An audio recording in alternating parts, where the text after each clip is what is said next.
Hello class ninth, कैसे हैं आप सभी। आई होप सब अच्छे होंगे और मज़े कर रहे होंगे। चलिए, तो आपके लिए लाए हैं क्लास नाइन्थ बच्चों के लिए chemistry is matter around a sphere के कुछ ऑब्जेक्टिव क्वेश्चंस। और वो ऑब्जेक्टिव क्वेश्चंस को कॉन्सेप्ट के साथ सॉल्व करने वाले हैं। क्वेश्चन नंबर फर्स्ट से स्टार्ट करेंगे। बच्चों ध्यान से क्वेश्चन को सॉल्व करना, बहुत ही ज़्यादा हेल्पफुल होने वाला है आपके बोर्ड में। क्वेश्चन नंबर फर्स्ट से स्टार्ट करेंगे। क्वेश्चन नंबर फर्स्ट जो आपके स्क्रीन पे है, क्वेश्चन नंबर फर्स्ट देखिए, लिखा है which of the following is not a metalloid. कौन सा इसमें, इन जो ऑप्शंस में कौन सा मेटलॉइड आपको दिख नहीं रहा है सिलिकॉन, गैलियम, बोरॉन, आर्सेनिक में से। तो बच्चों मैं आपको बता दूं, एक ट्रिक होता है मेटलॉइड याद रखने का। आंटी तेरी सब्जी पूरी बासी, आंटी तेरी सब्जी पूरी बासी, पूरी बासी। तो देखो, आंटी दैट मीन्स एस्टेटीन एटी, तेरी टीई, सब्जी एसबी, जीई पूरी पीओ, बासी BASSI। वैसे बहुत सारी बुक्स में आपको देखने को मिलेगा ओनली 7 3 3617, लेकिन एस्टेटीन भी कभी कभी हो जाता है। लेकिन आपको बच्चों ये मेन 7 याद रखने हैं। तो देखो, इसमें astatine, tellurium, antimony, germanium, polonium, boron, arsenic, silicon, ये हैं। तो सिलिकॉन भी कवर हो रहा है, गैलियम नहीं हो रहा है, बोरॉन और आर्सेनिक भी है। तो यहाँ पे मेटलॉइड जो नहीं है वो गैलियम है। आंसर फर्स्ट का बी हो जा रहा है यहाँ पे। तो पहले का आंसर बी होगा, मेटलॉइड नहीं दिख रहा है। क्वेश्चन नंबर 2 की तरफ बढ़ते हैं। क्वेश्चन नंबर 2 है non metal can not exist in. Non metal किस फॉर्म में एग्जिस्ट आपको नहीं मिलेगा। वैसे मैं बता दूं, non metal solid, liquid, gas तीनों में मिलते हैं। जैसे हीलियम गैस फॉर्म होता है, नॉन मेटल है। Solid I2 iodine solid form में मिलने वाला है। ब्रोमीन Br2 लिक्विड स्टेट में। तो गैसेस, सॉलिड, लिक्विड तीनों फेज में आपको नॉन मेटल्स दिखते हैं। तो मतलब यहाँ पे आंसर जो सेकंड का बन के आ रहा है वो लास्ट ऑप्शन है, डी ऑप्शन है। नन ऑफ दीज, मतलब तीनों में, तीनों फेज में मिलते हैं। Question number 3, which of the following metal have very high thermal conductivity. कौन से मेटल की बहुत ज़्यादा थर्मल कंडक्टिविटी होने वाली है इन तीनों ऑप्शंस में। Lead, mercury, copper. लेड और मरकरी, इन दोनों का मैं बता दूं बहुत ही पुअर कंडक्टर होते हैं ये इलेक्ट्रिसिटी के। Poor conductor, thermal and electricity दोनों होते हैं। तो आंसर यहाँ पे सी बन के आएगा। क्वेश्चन नंबर 3 का आंसर सी होने वाला है। क्वेश्चन नंबर 4, एक minute. Question number 4, a non metal have lustrous appearance is. तो मैं बता दूं बच्चों, आयोडीन लस्ट्रस अपीयरेंस का होता है। तो यहाँ पे आंसर बी हो जाएगा। Question number 5, all the noble gases are. जितनी नोबल गैसेस है कौन कौन सी होती हैं, कैसे याद रखेंगे। हेमा, नेहा और करीना। याद रखने का तरीका बता रहा हूँ बच्चों। करीना से राम राम, दूर रहना, बहुत खुश रहोगे, ठीक है। तो हेमा, नेहा और करीना से Ram Ram. Hema helium, Neha neon, AR argon, KR krypton, XC xenon, RN radon. तो याद कैसे करेंगे। हेमा, नेहा और करीना से Ram Ram, helium, neon, argon, krypton, xenon और रेडॉन। तो यहाँ पे जितनी भी गैसेस होती हैं, नोबल गैसेस, सब के सब नॉन मेटल्स होती हैं। तो आंसर इसका कौन सा बनने वाला है। सब के सब क्या होती हैं, नॉन मेटल्स होती हैं। तो आंसर इसका बच्चों कौन सा हो जाएगा, इसका आंसर हो जाएगा बी ऑप्शन। तो 5th का आंसर बी बनने वाला है, नॉन मेटल होती हैं। Question number 6, the purity of any substance can be checked by the following properties. Purity जो चेक कर सकते हैं वो रिफ्रैक्टिव इंडेक्स से भी चेक होती है, डेंसिटी बेस से भी चेक होती है, और मेल्टिंग पॉइंट और बॉइलिंग पॉइंट से भी चेक होती है। तो आंसर यहाँ पे डी बन के आएगा। क्वेश्चन नंबर 6 का आंसर डी हो जाएगा। Question number 7, Which of the following is the poorest conductor of electricity? कौन से poorest conductor of electricity होते हैं? तो अभी इससे पहले क्वेश्चन में था, तो लेड जो होता है वो poorest conductor of electricity होगा। आयरन और सिल्वर, सिल्वर तो बहुत ही अच्छा कंडक्टर ऑफ इलेक्ट्रिसिटी होता है, आयरन भी अच्छा होता है, लेकिन लेड यहाँ पे पुअर कंडक्टर ऑफ इलेक्ट्रिसिटी देखने को मिलता है। तो क्वेश्चन नंबर 7 का आंसर बी हो जाएगा। Question number 8, metalloids generally have, metalloids जो होते हैं वो जनरली मेटेलिक और नॉन मेटेलिक कैरेक्टर दोनों शो करते हैं, साथ में सेमी कंडक्टर भी होते हैं। तो आंसर इसका डी हो जाएगा। क्वेश्चन नंबर 8 का आंसर डी हो जाएगा। मेटलॉइड्स, आंटी तेरी सब्जी पूरी बासी, उसमें मेटलॉइड्स जो होंगे वो metallic character non metallic character दोनों का होता है, इसलिए तो मेटलॉइड बोला गया। That means the elements which have some properties of metals and some properties of non metals is called metalloids. और सेमी कंडक्टर होते हैं, मतलब मेटल से कम होते हैं कंडक्टर्स और नॉन मेटल से ज़्यादा होते हैं। तो क्वेश्चन नंबर 9, क्वेश्चन नंबर 9 लिखा है metals have malleable properties, that ये राइट है। मेटेलिक लस्टर ये भी सही है। ब्रिटिल नेचर जो होता है वो मेटल का प्रॉपर्टी नहीं होता, ये नॉन मेटल की प्रॉपर्टी होती है। तो ब्रिटिल नेचर नॉन मेटल की प्रॉपर्टी होती है, ना कि मेटल की। तो यहाँ पे आंसर ए भी ऑप्शन भी सही है, बी ऑप्शन भी सही है। दैट मीन्स 9 का आंसर सी बन के आ जाएगा। क्वेश्चन नंबर 10, क्वेश्चन नंबर 10 बच्चों देखते हैं। Question number 10, which gas is filled in hot air balloon. तो मैं बता दूं हॉट एयर बलून कैसे होता है। देखो ऐसे कुछ फिगर होता है, फिगर पे मत जाना, थोड़ा सा ख़राब फिगर बनता है मेरा।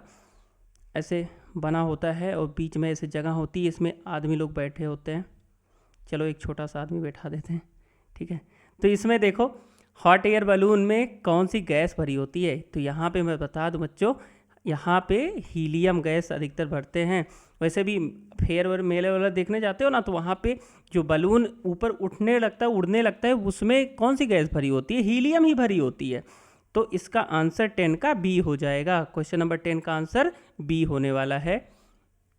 Question number 11, which of the following is an example of true solution. Solution, true solution, जैसे अगर मान लो पानी भरा है एक कंटेनर में, वाटर है, और इसमें हमने क्या करा, नमक मिला दिया NaCl। NaCl जो है वो सल्यूट का काम करेगा, और वाटर जो है वो सॉल्वेंट का। सल्यूट और सॉल्वेंट को मिला देंगे तो सॉल्यूशन का फॉर्मेशन हो जाएगा यहाँ पे।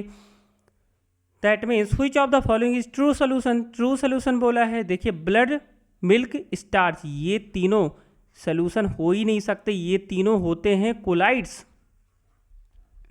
तो आंसर इसका डी बन जाएगा। आंसर 11 का डी होगा। क्वेश्चन नंबर 12, क्वेश्चन नंबर 12, ए 15% alcohol solution means, 15% alcohol solution means 100 ml जो सोल्यूशन है आपके पास, उसमें 15 ml या ग्राम, जो भी बोलना हो बोल सकते हैं। चलो यहाँ पे ml बोला है, तो 15 ml एल्कोहल है। तो सॉल्वेंट कितना बचा? टोटल 100 ml था, तो 15 ml एल्कोहल हो गया, तो 85 ml बचा सॉल्वेंट, वो जो है वाटर है। तो यहाँ पे 15 ml एल्कोहल 85 ml वाटर में प्रेजेंट है। ऐसा किस ऑप्शन में लिखा है? ऑप्शन ए में 15 ml एल्कोहल 85 ml वाटर में प्रेजेंट है, तो यही ऑप्शन करेक्ट लग रहा है। तो 12 का आंसर ए हो जाता है। Question number 12, question number 13, sorry 12 कौन सा था? हाँ 12 question number 12 gram of potassium sulphate it dissolve in 75 gram of water at 60 degree Celsius. Its solubility at 60 degree Celsius is, solubility पूछा है यहाँ पे, solubility equal to mass of solute, mass of solute divide by mass of solvent. यही solve करना होता है, mass of solute by mass of solvent, या weight of solute by weight of solvent. बच्चों मैं आपकी जानकारी के लिए बता दूं कि केमिस्ट्री में वेट और मास सेम ही होते हैं, इसमें कोई चेंजेस नहीं मिलेंगे आपको। मास of solute by mass of solvent. तो मास ऑफ सल्यूट यहाँ पे गिवन है 12 ग्राम और वाटर जो कि सॉल्वेंट है वो दे रखा है 75। तो यहाँ पे सॉल्व करेंगे 4 3 2 जा 6 3 5 जा 15। तो यहाँ पे 4/25 दैट मीन्स 25 से डिवाइड करेंगे 4 में। तो चलो डिवाइड करके देखते हैं कितना आएगा। 25 और 4, चलो बच्चों 0 पॉइंट लगाते हैं। तो यहाँ पे 0, 25 ही लिखेंगे यहाँ पे। तो कितना बच रहा है? 15 बच रहा है। यहाँ पे 1 टाइम गया है, फिर उसके बाद कितने टाइम्स जाएंगे? 16 टाइम्स जाएंगे। तो 0 बढ़ा के 150 हो जाएगा। तो यहाँ पे कैंसिल आउट हो गया। तो आंसर जो बन के आ रहा है 0.16 ग्राम। कौन सा ऑप्शन दिख रहा है? तो 13 का आंसर यहाँ पे सी हो जा रहा है। Question number 14, vinegar is an example of. Vinegar example किसका होता है? विनेगर दैट मीन्स सिरका। सिरका किस फॉर्म में दिखता है आपको? लिक्विड सोल्यूशन होगा ना। तो आंसर सी हो जाएगा 14 का। बहुत सिंपल क्वेश्चन है। Question number 15, which of these is a solution. कौन सा आपको सोल्यूशन दिख रहा है? 14 कैरेट गोल्ड। नहीं भैया सोल्यूशन नहीं, सॉल्टेड वाटर। हाँ, पानी में नमक मिलाते हो क्या बनता है? सोल्यूशन ही तो बनता है। तो आंसर 15 का बी पार्ट हो जाएगा। Question number 16, solution with low concentration of solute are. Concentration अगर कम कर दे रहे हो सल्यूट का तो फीका हो जा रहा है, दैट मीन्स उसको डाइल्यूट बोलेंगे। तो 16 का आंसर बी हो जा रहा है। Question number 17, 20 centimetre cube of acetone is added into water to make total volume of 250 centimetre cube. यहां पे परसेंटेज पूछा है, percent by volume. That means volume of solute by volume of solution into 100। Volume of solute divided by volume of solution into 100। समझ में आ रहा है बच्चों? Formula याद रख लो, volume of solute by volume of solution into 100। तो यहाँ पे 20 डिवाइड बाई 250 मल्टीप्लाई बाई 100। तो क्या बन के आएगा आंसर यहाँ पे?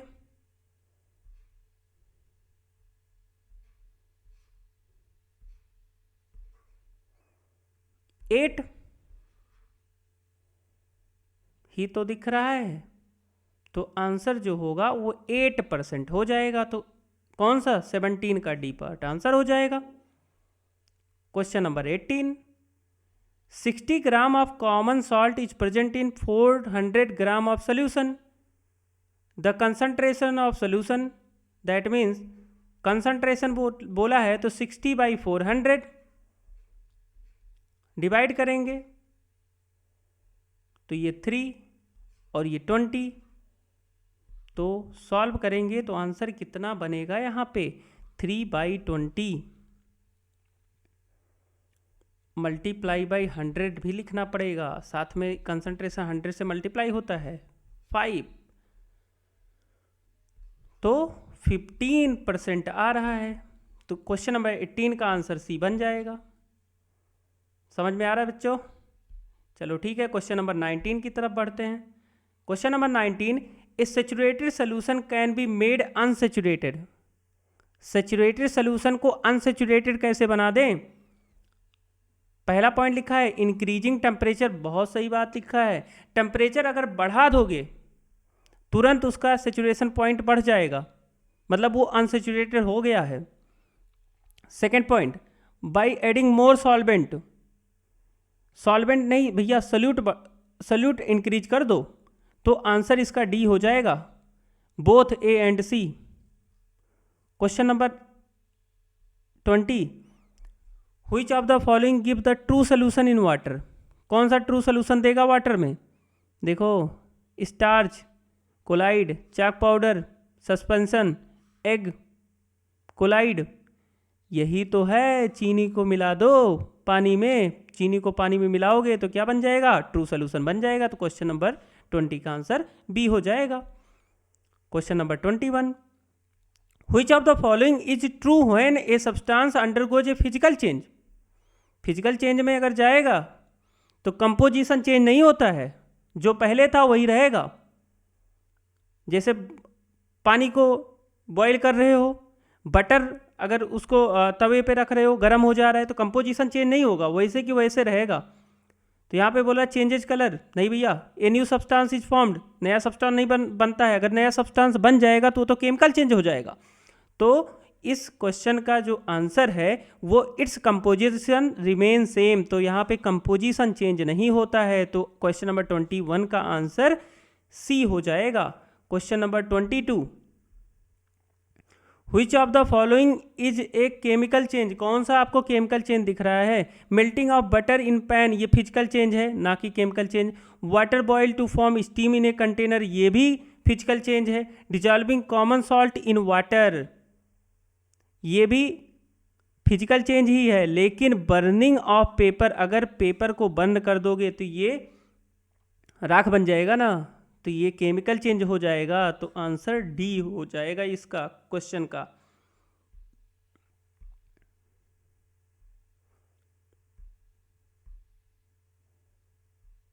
Question number 23, butter turning rancid. Rancid किस वजह से होता है, पहले बच्चों ये समझ लो। रेंसिड मतलब कोई चीज़ सड़ जाए। जैसे अगर मान लो तुमने खाना बनाया, मान लो खाना बनाना क्या, खाना खाया, जो चीज़ तुम्हें आज बहुत अच्छी लगती थी, मान लो चिकन बहुत अच्छा लगता है, या जो वेजिटेरियन उनको पनीर बहुत अच्छा लगता है, तो उन्होंने आज उस चीज़ को खाया और मन नहीं भरा तो उन्होंने रख लिया, ठीक है। उसके बाद सोच रहे हैं कि उसको परसों खाएंगे, तो क्या खा पाएंगे, नहीं खा पाएंगे। क्यों, क्योंकि वो रेंसिड हो चुका है। क्यों हुआ है, क्योंकि वहाँ पे ऑक्सीजन का प्रेजेंस था। तो ऑक्सीडेशन की वजह से रेंसिडिटी हो जाती है, मतलब कोई चीज़ सड़ जाती है। तो ऑक्सीडेशन से बचाने के लिए देखो, कभी अगर होटल में जाओ तो वो पॉलीथीन, एक सिल्वर की पॉलीथीन आती है ना, उसके ऊपर रैप कर देते हैं। तो उसका मतलब ये होता है कि वहाँ पे एयर का प्रेजेंस कम होगा, तो वो चीज़ वैसे की वैसे लॉन्ग टाइम तक बनी रहेगी। या वेफर्स खरीदते हो, चिप्स उप्स खाते हो, तो उसमें देखो वो पूरा गैस उसमें भरा रहता है, जब उसको खोलते हो तो थोड़ा सा मिलता है, बहुत ज़्यादा निराश हो जाते हो कि ओ ये तो बहुत कम था, चूतिया बना दिया कंपनी वालों ने। लेकिन ऐसा कुछ नहीं होता है, उसमें हीलियम या नाइट्रोजन गैस भरी होती है, जो उसके कुरकुरापन को बनाए रखता है, और साथ में वो लॉन्ग टाइम तक वैसे के वैसे रह सकता है, रेंसिड नहीं होगा। तो रेंसिडिटी से बचाने के लिए ये हीलियम या नाइट्रोजन गैस भर देते हैं, और ऑक्सीडेशन की वजह से कोई चीज़ सड़ जाती है। तो ये केमिकल चेंज है, ना कि फिजिकल चेंज है। क्वेश्चन नंबर 23 का आंसर बी हो जाएगा। बच्चों question number 24, number of atoms one molecule of sulphur. मैं बता दूं, सल्फर जो होता है वो एसेट के फॉर्म में होता है, और क्राउन स्ट्रक्चर बनता है एसेट का। सल्फर देखो स्ट्रक्चर बना रहे हैं, क्राउन जो राजा रानियां पहनते थे पहले के टाइम पे, पहनते थे ना। स्ट्रक्चर बहुत सही मेरा नहीं बनता है, मैं पहले से बता रहा हूँ ये बात को। तो ऐसे 3, 3, 6, 7, एक और होता है 8 होता है, थोड़ा सा मिस्टेक हो रहा है, समझ जाना। क्राउन स्ट्रक्चर बनता है, तो यहाँ पे आंसर डी हो जाएगा। क्राउन स्ट्रक्चर मैं लिख देता हूँ, क्राउन स्ट्रक्चर, ऐसे डब्लू बना लेना। अब देखो सल्फर 1, 2, 3, 4, 5, 6, 7 और 8, तो ये क्राउन स्ट्रक्चर होता है, एसेट बन जाएगा। Next question, if we heat iodine then it is a. अगर आप आयोडीन को हीट कर रहे हैं तो कोई चेंज वेंज नहीं दिखने वाला आपको, नो चेंज टेक्स प्लेस, कोई भी चेंज नहीं होता है, आयोडीन वैसे के वैसे रहता है। आयोडीन लस्ट्रस नेचर का होता है, नॉन मेटल है, लस्ट्रस नेचर का है, तो आयोडीन सॉलिड फॉर्म में भी होता है, गैस नहीं है, सॉलिड है। आयोडीन सॉलिड नेचर का है, लस्टरस है, नॉन मेटल है। अगर उसको हीट करेंगे कोई चेंजमेंट नहीं मिलने वाला।